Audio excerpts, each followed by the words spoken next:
Hello, I'm Georgina Langdale, and it's lovely to have you here with me back in the Soul Garden.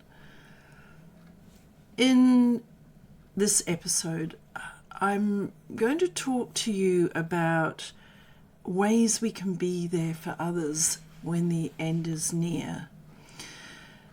Over the years, I've done quite a considerable amount of showing up for people as death approaches. And I've supported many people as they have shown up for loved ones who are passing or nearing to dying.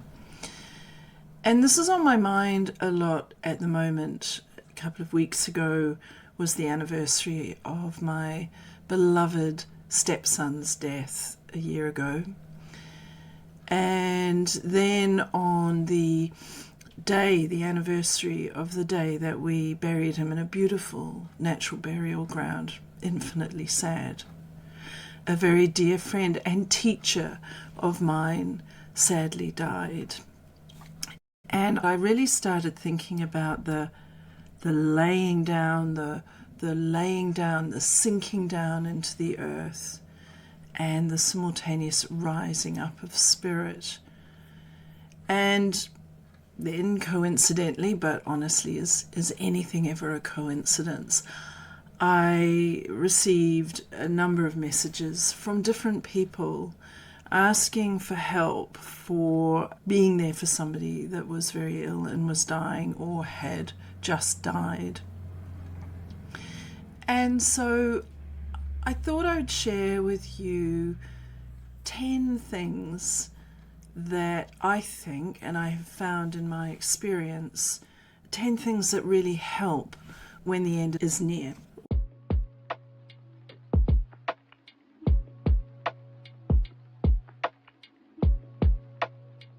Working with death and dying is an invitation to step outside of time. You know, you may find that when you're with somebody who's very ill or nearing death, that time can speed up for you or slow down or even stand still. So I will share a story about when I was with my father in the 3 days before he died. So he had gone downhill over many years with dementia, and then he had a stroke. And it took 3 days for that final stroke for him to die. And I was with him throughout all of those hours and days leading up to his death. And even myself, who has some experience of working with people at the end of life, I found myself initially thinking very time bound thoughts. Well, when is he going to die? Is this breath his last? I got very, very anxious about leaving the room, to go to the bathroom or something in case he died. And then I found myself starting to think, this is his time, not mine. And so just to let go of the idea or the question of when. And once I did that, I was much less anxious, actually, because I wasn't plotting things against the hours on a clock or a date on a calendar. So if you're with somebody who is nearing death, think about, is there someone who can feed the dog for you or pick up the kids from school or cook a meal? Is there someone you've got that can help pick up the day-to-day responsibilities? Call on them if you do, because you're never going to get this time with your loved one again. So unhook from time and do things that can help you unhook the time. So rather than thinking, I've got to be out now to pick the kids up from school, can someone do that for you? Or the dog needs walking, can someone do that for you? Then the next part of holding space, this very, very sacred space for someone at the end of life, is to be really conscious of how you are in that room with the dying person. And what I mean by this is really be conscious of the unspoken things you're radiating out into that room. Are you coming in to that person's space with anxiety and anger and fear, impatience? Or are you showing up with love, with calmness and quiet reflection? In my experience, I've seen how hypersensitive the dying can be to mood. So, what is the mood you want to fill the room with? This may require you to have to take a deep breath before you enter that space. I'm not saying that this is necessarily easy, but being conscious of what we're putting into the room can really help you take that breath, slow down, and find a position within your heart space, really.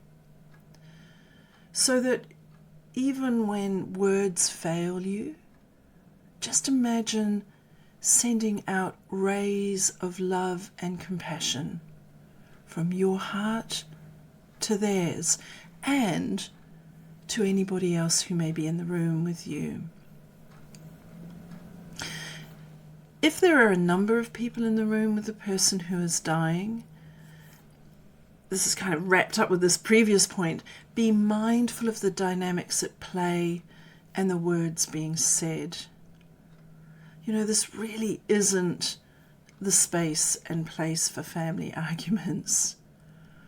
And also that, you know, the sense of forced jolliness we can have that's trying to make sure everything's all right and yes, it's fine. There's a brittleness with that energy. And another thing to think about within this also is the difference between forced jolliness or family arguments or just the normalness of things. So, you know, if the kids are playing with their toys in the room or there's just some normal sort of chatter, that can be really comforting for somebody. I think what I'm trying to express, though, are those extremes of heightened tensions and arguments and filling the room with that kind of angst, and the heightened, forced, brittle jolliness of trying to make sure everything's fine when really it's not. I recall one time I was in hospice with a family, and the person who was dying I had been working with for a number of months, helping them prepare themselves for the pathway ahead. And they were there in hospice in the bed, and the family was with them, all showing up with lots of love. But there was all this clamour and clatter in the room as they were almost like they were trying to keep death outside the door. And quite a few times their loved one who was in the bed looked at me, almost imploring me to help make this clatter and this clamour just calm down. What I would do was invite everybody in the room, including the person in the bed, to take some nice deep breaths, and I would lead them into a guiding meditation. And I would create the meditation in such a way as the people in the room could feel that they were actively doing things to support the person in the bed. So this could be through a technique like Tonglen, where you picture yourself breathing love into the person, and as you breathe in, you are breathing in, you're sort of breathing in all their pain. So you're taking out their pain, and as you breathe out, you breathe out love to that person. Almost like mouth-to-mouth resuscitation of the soul. You breathe them love and you take on your in-breath all their pain and you release it into the earth or water or wherever. So getting the family members in the room, or people in the room, to work with their breath to relax them, but also to feel like they're absolutely doing something to help the person in the bed was very powerful. Another image you could use for this is imagining as they're breathing, they're surrounding the person with golden healing light or peace, or they're removing all the fear out of the room, or they're filling it with lovely memories or something. That can be really beautiful, and it can shift all that clamour and clatter. And when that happened, the person in the bed always smiled. Another thing at this time of caring at the end of life is to remember that this is the dying person's time. And so if they're trying to say something, let them say it. Let them speak. So often, with all of the goodness in our heart, we may find ourselves saying, no, don't speak. No, shh, don't talk. It's all right. But if we think about it from their perspective, this may be the last chance they have to say something. One day, this may be the last chance you have to say something. And I'm sure you, like them, would want to be given the space and the time to do that. And time is really important here because it may take a lot of energy for them to be able to express themselves, to say those words through weakness and illness and medication. So give them time. Let them speak if they want to speak. And then the fifth thing, if the dying person doesn't want to eat or drink anymore, don't force them. There's a really basic physiological backing to this statement, and that is the body doesn't need the food anymore. The person's soul and spirit is preparing to leave the body, a bit like a butterfly from a chrysalis. And as a body gets nearer to dying, it does start to close down. And part of that process means it doesn't need food. Now, I know again this can run really counterintuitively to the things we want to do to show we care. Here, have something to eat. Really, if they're starting to reject food, that is a sign that the body is starting to close down. They may need some water, but towards the end, all they may only need is their mouth and their lips moistened. So don't force food on them if they're really not wanting it anymore. This is often a sign that the body and soul are preparing to shift. So if the body's becoming less important, does it mean that soul and spirit are growing?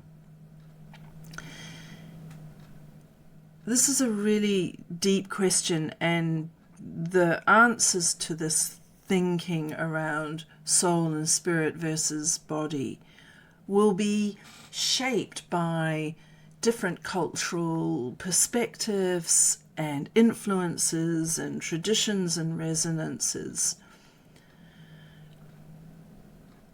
In my experience of being with the dying, there have been extraordinary moments of energetic connection, even from afar. And this connection goes way beyond the physical. And I recall getting a sense near the end of life of being with somebody by the bed. It's almost like that pushing of the butterfly out of the chrysalis husk, the monarch emerging. It felt at times like the soul was moving and expanding, almost, if you could imagine, like that butterfly breaking out of the chrysalis. And there would be times of pushing and there would be times of resting. This is hard work. This is a form of birth into a new way of being. So give space for the unexplainable. Another thing to think about at this time of life is that breath, working with breath, is a really powerful form of connection. By slowing and calming your breathing, you can help the person who's dying calm theirs. I understood so much more about the idea and the saying you hear of birthing into death when I sat with my father for 3 days. Because during that time, his breath changed a lot. The breath of a dying person changes. It can race. It can have chain stoking, which is the term for when there are suddenly longer and longer gaps between breath. There may be a period of racing and then a really long pause until the next breath. In fact, sometimes we can think the person has died and then they come back. It can also be unsettling. But I found that when my father's breath was racing and I was sitting next to him, I would breathe for him. So I would start breathing and counting breath in, holding the space, and then out.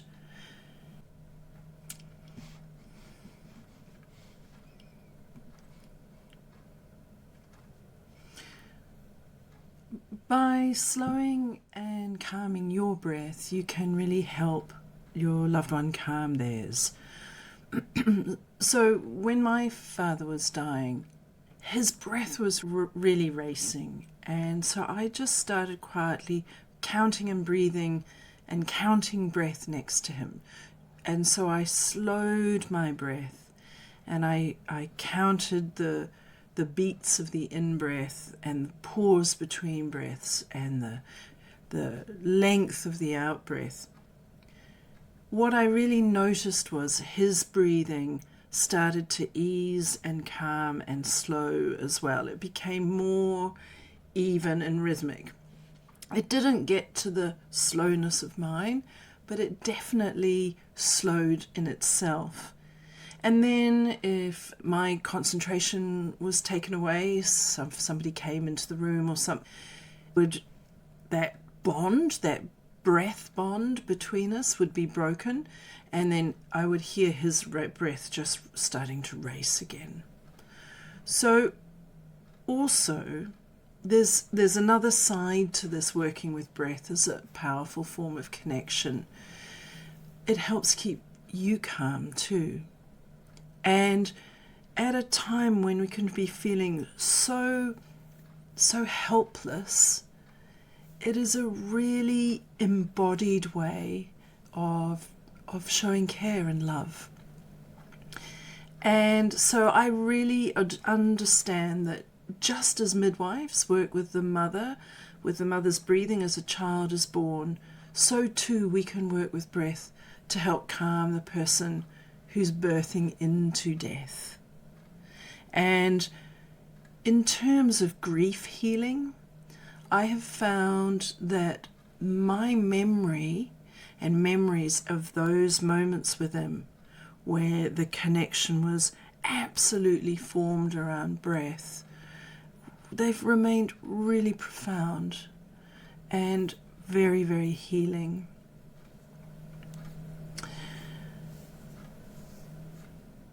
is there a piece of calming music that the person loved, or a prayer, or a poem, or a book? Are there particular places in nature they loved? If you know the answer to those questions and questions like that, you're able to help bring those things they love into the room. It could be that if they have a favorite book or a poem, you could gently read it to them. If they have some calming music they love, you might like to quietly play it, have it playing in the room for them. Or if it's a musical instrument that you play, maybe you could play it for them or sing it to them. These things can be hugely comforting, but they also make us become conscious of the fact that do we know the things our loved one loves? That book, that poem, that piece of music, that song? Have we asked them, or have we been conscious of their choices in these sorts of areas? If you're listening to this and death is not anywhere near you at the moment, maybe think about what are the things that you know and that actually you don't really know about the people around you that you love.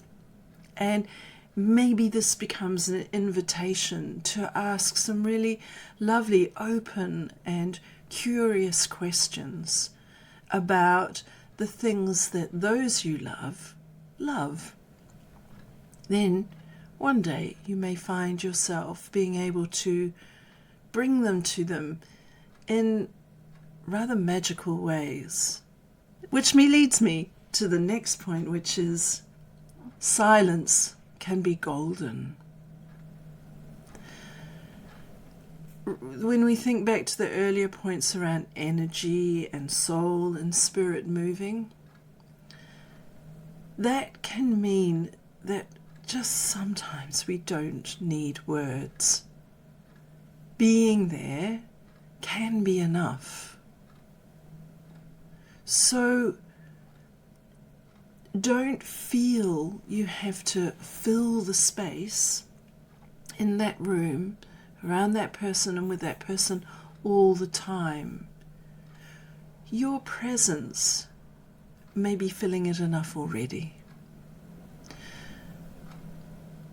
Things that I've done also in the past with people is when sitting in that silence, I might have thoughts in my internal world about places that we've been to that they loved, the beach we walked along, or the special parts of the farm we were on, or it could be anything.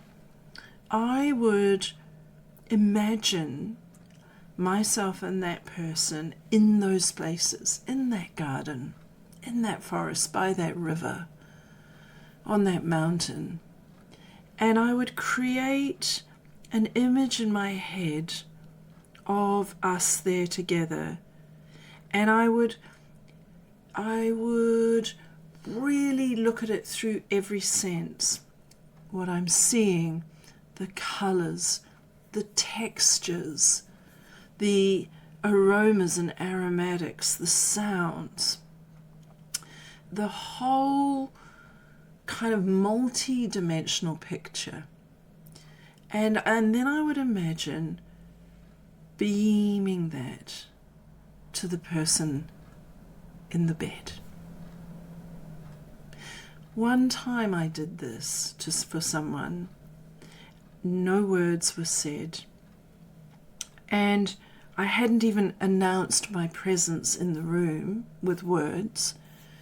And they were in a deep medicated sleep as far as I could see. And I beamed a picture to them of them being in a favourite place of theirs in a garden. And it was full Technicolor. Honestly, Spielberg would have been in awe of the cinerama I was projecting. And then when that was done, and I felt that the picture was complete, I got up to go, and the person said in a very weak voice, "I know you're there, Georgina. I can feel you." And then they smiled and said, "Thank you for taking me to the garden." That was a huge teaching moment for me. It spoke of the indescribable, the unfathomable, the mystical, the spiritual. It was a truly beautiful moment. And it really showed me how we show up at the bedside, the things said and the things not said, the thoughts thought, all of these things shift into a different sort of dimension. Giving space for the unexplainable is central to the sacredness of this time. And finally, the last thing I'd say is be kind to yourself. There is immense pain in losing a loved one. And in that pain, there's also a recognition that death is a natural part of life. We're all going to do it. When we face that head on, we can start to think about what are things that would bring us comfort when our time comes. And then in thinking of these things, it can also help us show up for those we love with compassion and infinite care when they are at their time. So I hope these points have helped. Just to summarize, unhook from time. Be conscious about who you are in the room with the dying person. If there are a number of you in the room, be mindful of the dynamics at play and the words being said. If the person who's dying wishes to speak, let them speak. If the person doesn't want to eat or drink anymore, don't force them. They're moving into a new phase.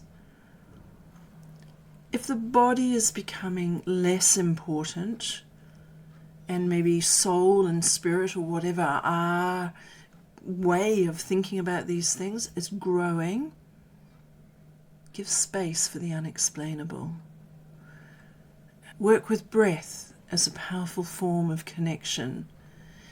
Think about the things your loved one loves and help bring some of that into the room for them.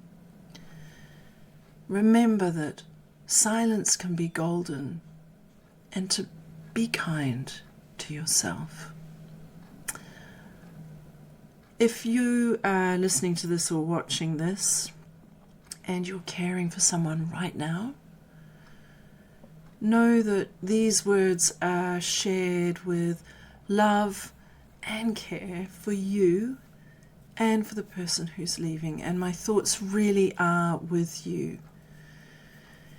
If you would like more of these tips and things on how to be when life changes like this, you might like to head to my website, archeus.nz, that's archeus.nz, and there I have a book, 50 Things to Help When Life Changes. You can also find it on Amazon and other places like that. So until the next episode, take care, be the love you wish for in this world, and I wish you well. I'm Georgina Langdale, and you've been listening to The Soul Garden.